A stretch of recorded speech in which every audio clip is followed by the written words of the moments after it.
Now, what set me apart from many other people who utilize these platforms is when I speak on topics, I like to be well informed on the information that I provide.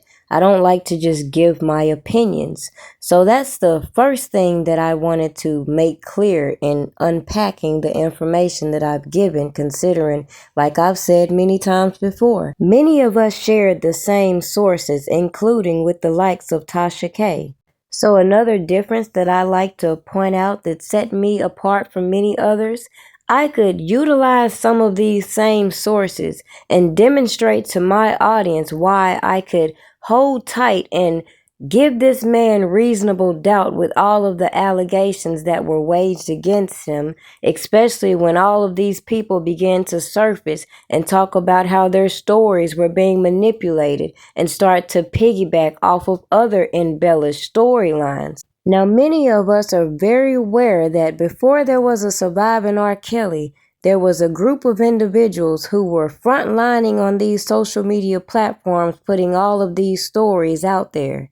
And contrary to popular belief, my search and my research didn't start from YouTube. It started on social media, unraveling and piecing together all of the stories that we were hearing. And then when we heard people like Tim Savage tell us good people that him and his wife went over to Jim Derogatis, and we get to hear all of these embellished stories resurface from things that he's put out years and years ago, and people confused that I decided to document the things that I was being exposed to in my own terms for a reason.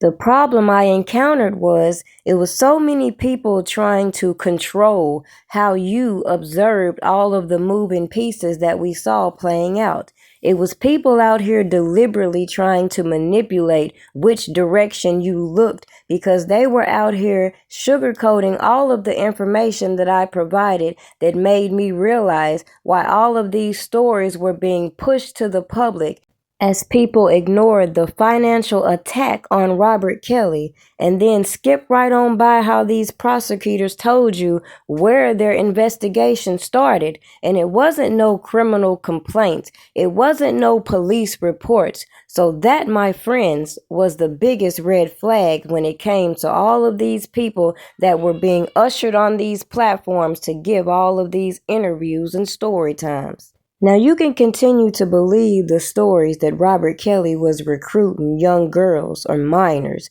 but I gave you the blueprint as to why I don't believe it and how easy it was to prove.